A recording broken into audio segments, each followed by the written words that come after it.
Lately, there have been some high-profile Chelsea Academy products departure, and we will talk about it today.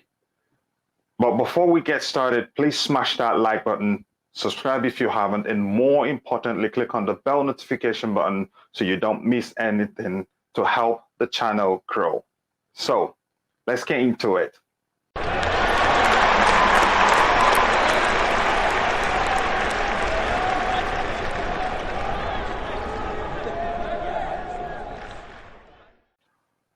Today, I have an exceptional guest to discuss this critical topic with me, and the guest in question is none other but Tom Overend.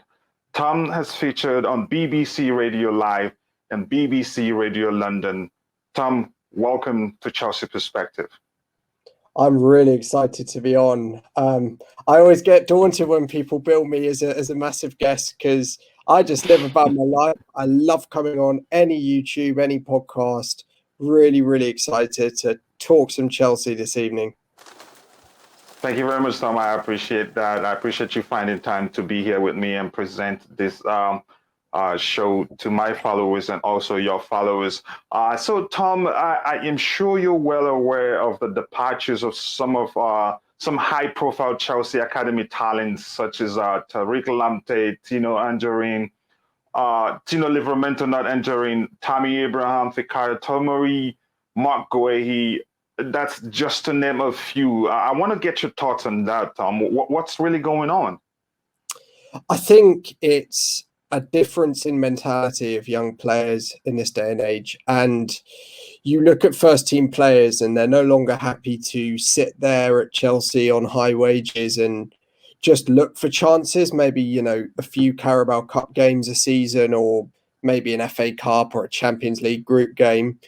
But it's players that are looking for pathways. And if big clubs aren't giving them pathways, these players will not stay at Chelsea or will not stay at top clubs anymore. And it's a level of ambition that I think has taken the club slightly by surprise this summer. And as you've said, it's led to Guehi going, of course, Liveramento and others in years gone by as well. Obviously, Tariq Lamptey about a year or two ago now. Yes.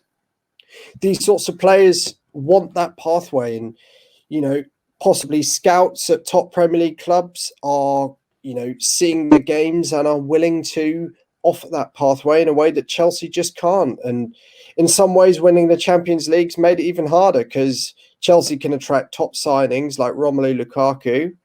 And it means that these young players in the academy, unfortunately, have even less of a pathway because we're bringing in world-class players. Great response to that question. So even money at this time can cut it for them. They're ambitious. They want to be starting games. Some of them have ambitions to play for their national team or play as often as possible to develop as young players. That makes perfect sense. But that leads to the question, Tom. How do you think their departure would affect the club's recruitment activities for young players? Don't you think it would lead to, young talents opting to go elsewhere instead of coming to Chelsea, given the notion that young players at Chelsea don't have the path to the first team, even though in reality, you and I know that's not really the case because there are a couple of our academy products in the first team. So what do you think about that notion, and how do you think it would affect the club's recruitment activities for the academy?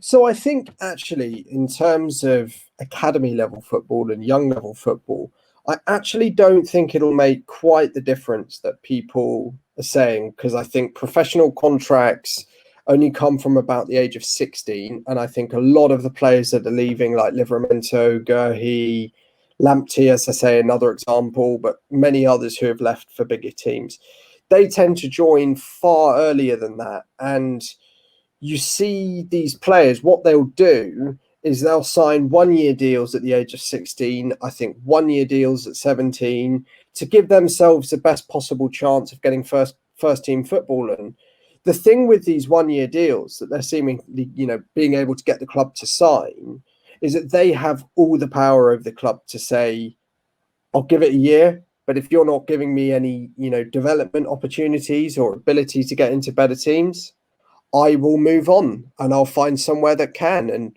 I think what Chelsea have is almost the best of both worlds, because the best young players they've shown can make it into the Chelsea first team. Look at Mason Mount, of course, Reece James, Billy Gilmore, although obviously he's a slightly different case because we bought him from Rangers. But even Trevor Chalobah, I think 10 minutes ago, I read the article that Trevor Chalobah is going to be in the first team this season and he's going to be offered a new contract. And that's at the personal request of Tuchel, and that made me especially happy. So all these things, I think, are important because the best players know that there is a pathway at the club, and that actually the club have realised that sometimes common products are better than buying squad players from kind of any league, but especially the sort of German leagues or Italian leagues where we bought before. So then what the club know is that if these young players show the potential to possibly make the first team in the next few years, they'll keep them. And if not, and if they don't think the player can, what they can do is sell the player and add some kind of buyback clause or matching clause to the deals that mean the club's in a good position to be able to say, these guys are Chelsea boys. They've grown up Chelsea players. And even if they don't play the early years of their career at Chelsea, there's some attachment to the club. So if Tino Liveramento becomes the best right back in the Premier League, which is possible, I would say, he's a very good player. And if he develops, certainly can. The club know they've got a matching clause with Southampton. So if any big club bids for him, Chelsea can match that bid and he comes to Stamford Bridge because he knows the club. He knows the club rate him, and that's how it goes. So I think some might paint it as a kind of bad thing or a disaster that these players are going. And I think there is some truth to that, because I think a lot of people thought that, for instance, Guehi would get first team chances this season. It's good to be able to have a look and say that actually the system itself is working very well for Chelsea Football Club. And it's something that has been years in the making, and the club have designed it this way. And I think they can say of the last 3 years, it's worked very, very well. Yeah, thank you very much. That's a great response to that question. But as you were answering that question, something came to mind on how successful, when you were talking about how successful the loan system has been for Chelsea. Some people see it as a business module for the club and not really as a platform to develop young players, some of whom will get the chance to be integrated into the first team. Some of whom will never even sniff anything close to the first team. Some will be sold even before they get to the age of, some will leave, so to speak, even before they get to the age where they can get a professional contract. So, Tom, just to clarify things, which do you think it is really? Is it more of a business model for the club for making money, or truly a platform to develop young players for them to get a chance to become better, get integrated into the first team if possible? I understand truly that we cannot keep them all. There's no that possibility for us to keep all the academy products. So which is it really? I think it's both. And I think you can't understand one part without understanding the other part. And for every talented young player that leaves, you have to look at the players that are going out on loan each season that were brought in relatively young, but certainly not as being first team regulars and as being squad players that can provide an increase in value. So for every Mason Mount, for instance, there's a Mario Pasalic who couldn't come into the Chelsea team and was sold to Atalanta for a profit of 30 million. And for him, I think Pasalic developed far better than the club thought. And maybe he could have got in the first team, but he was sold for a profit as a player that was bought on potential, but probably not for the first team. And people look at other investments like Papi Djilobodji. When we bought him, I think it was 2015. He was brought as being a squad player when we couldn't find anyone else. Everyone remembers him as a flop that had one competitive appearance for the club. He was sold to Sunderland for a profit. And then you look at your Davide Zappa-Costas, who is bagging the club millions of pounds in loan fees a year, and probably would have been sold by now had it not been for the COVID market. So there's different types of loan player at Chelsea, and for every sort of Billy Gilmore to Norwich type loan, where the view is very much to get him into the first team, there are other loan players where it is basically a job at increasing his value. And I would say, for instance, Michy Batshuayi is one of those players. I would talk even about certain young players that have been about. Maybe Casey Palmer is a good example. Somebody who is a good football player, but won't make it into the Chelsea first team. Unfortunately, I don't think he's quite got the ability, or I don't think he's quite got, had the luck with injuries and had the chances at the right times in his career. But he'll make a very good footballer in the sort of league pyramid, if not the Premier League, the Championship. And the club is sending him out on loan to, I think it's Bristol City, if I might be wrong on that, to increase his value for sales. So I think the way people, and I think people often talk about Chelsea as having a loan system. And I think that's a mistake. I think you have to look at different loan deals. And I'd go as far as to say Chelsea don't have a loan system. They have loads of different loan systems with different players having different types of loan. And some of those very much are financial, but others are for the first team. I mean, I would not be surprised, for instance, if Billy Gilmore was sent to Norwich for very, very little in loan fees, but to get him in that Norwich first team and get him to a position where he's starting every week in the Premier League. So that's my analysis on the loan system. And I could talk about it for hours because I think it's such an interesting business model at Chelsea. Yeah, I sincerely do appreciate your sincerity there to acknowledge that it's a bit of a business for the club and also player development. Also, I learned something new from you, that there are categories of loan systems when it comes to Chelsea. Some categories of just for the first team and the others practically for income for the club. And that makes perfect sense. They say we learn every day, and I just learned something new from you. And I sincerely do appreciate that from you, Tom. So, Tom, coming to those that argue that there's no pathway for the Chelsea Academy to join the first team, and any what would you say to any youngster out there, any young player out there who's thought about joining the Chelsea Academy, but is having a second thought given the departures of the young players from the club in recent, you could say years, months, or weeks, if you like, or even days? I would show them, I would get my phone out and I would show them one picture on my phone. And it would be the picture of Mason Mount, Callum Hudson-Odoi, Ruben Loftus-Cheek, Chalobah, Chalobah, yes, Reece James, Tammy Abraham, I forgot if I mentioned him now. All of these players standing with UEFA Super Cup trophy and the Champions League trophy. And I'd look them in the eye and I'd say, if you're good enough, there is a pathway into the Chelsea team. Look at, and I'm going to take since Maurizio Sarri was at the club, because I think that was a turning point with Conte. I think it's a turning point that the club made rather than any individual manager, by the way. Ruben Loftus-Cheek came into the team that year. It was absolutely outstanding. And then the injury was sad. You got Hudson-Odoi that came in that year. And then the following year under Frank, Mason Mount, Fikayo Tomori, Reece James, Tammy Abraham, all these players were brought from the Chelsea Academy and were at the club when they were about 10 years old. And then what I would say is, look, if you're feeling daunted by that, look at Tino Liveramento, look at Tariq Lamptey, look at, Chelsea Academy players that are out playing at the top level of English football. Maybe didn't make it at Chelsea, maybe weren't, quite at the level at this time to play for Chelsea, but are playing at the top level. And there are Chelsea Academy products, in top divisions across Europe.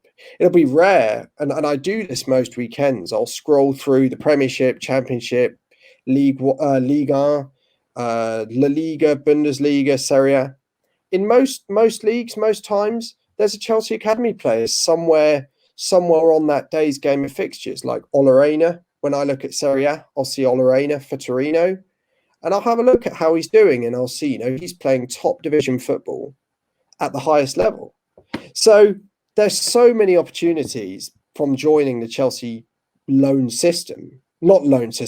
Chelsea Academy. And that can feed into the loan system, but it doesn't have to be. You're not going to be one of those, you don't have to be one of those players that'll spend your life on loan at kind of average clubs. There's so much opportunity if you grow up in the Chelsea Academy and become the player or become anywhere near the top level. The club will give you opportunities. They have links to all professional clubs in England, pretty much, from League Two, League One. We see so many players go out there. This club is just here for opportunities at all levels, honestly. I'm amazed because that's a great answer to that question, because it's a win-win for all parties involved. The player, the club. If you don't get to play for Chelsea, other clubs will be vying for your signature, because the Chelsea has a great facility for developing players. They have great young talent coaches for developing players. So it depends on the players' willingness, or let me say drive, to survive as a player. Even if you don't make it into Chelsea's first team, there are other opportunities out there for you, given that you are a product of the Chelsea Academy. Thank you very much, Tom, for taking the time to say that. Tom, on a final note, for the Chelsea fan base who every now and then gets bent out of shape, crying, or understandably so, when an academy player leaves, such as Abraham, such as Tino Liveramento, and others. Whenever somebody leaves, that's an academy, because we love them so much. We love the academy players so much. But whenever a single one of them leaves, it's hell everywhere in the Chelsea fan base. What advice do you have for them? I would say, firstly, the club makes sure that they keep good relationships with these players. And that's shown most brilliantly, I would argue, by Romelu Lukaku coming back. I understand he's not an academy player, but it shows that the club keep the flame going.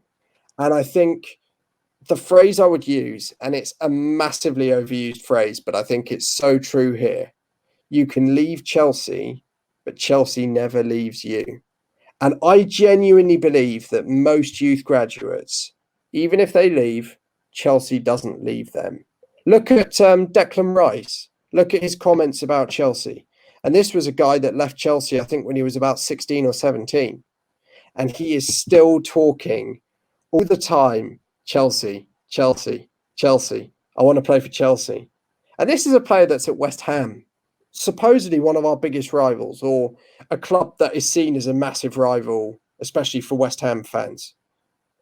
So Chelsea never leaves these players. And if they are good enough or become good enough, I am confident that they will be back through our doors. And yes, you'll get the odd person that goes, oh yeah, but Romelu Lukaku's cost us 95 million. But you have to remember that we sold him for 27, I believe, or it might have been even more than that, or 24 or something in the 20s. And he's developed. We're paying for the clubs that have developed him into one of the best strikers in the world. And now we get to see his best foot forward. And I think with any club, it's not a goodbye, it's a farewell. And it's if these players hit anywhere near their peak or the level they want to be at, they'll come back to Chelsea. Most of them will. I'm certain of it. I have full confidence that that's the case. Thank you very much, Tom. That's a good advice, and hope they get to watch these and learn from it, that Chelsea always maintains a good relationship with their players, whether they make it into the first team or not.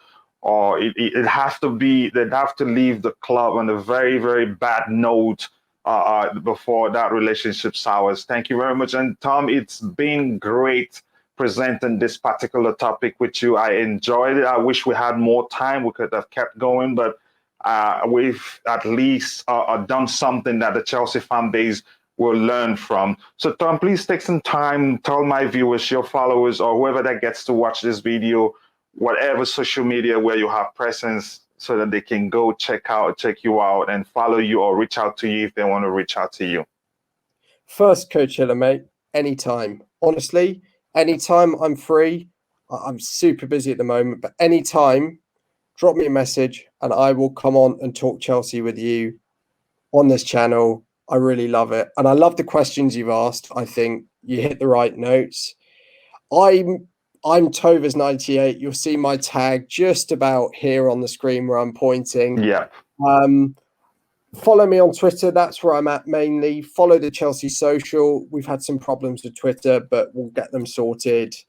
And always interact with me. And if you drop me a comment on any tweets, I'll do my best to get back to you, have a debate, talk Chelsea.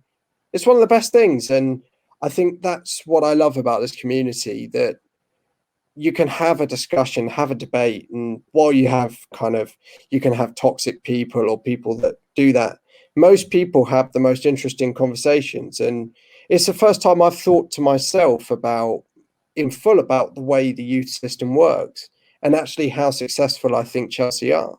And I want to thank you for kind of having that discussion, because it's cleared it in my mind, and as I say, I love the channel. I've seen some of the other guests you've had on. It's an honor to be here. Next time, I will choose a player that I want Chelsea to sign. That was my first ever assignment that I was so busy a few months ago. I understand. Thank you very much, Tom, again. You've heard the man, and you can see his Twitter handle on the screen. Go follow him. He's a very gentleman, very humble, and I appreciate you finding time to be here again with me. And please don't forget to smash that like button to help the channel grow. And more importantly, don't forget to click on the bell notification button so you don't miss anything. Tom, it's been an absolute pleasure. Again, I say thank you so much.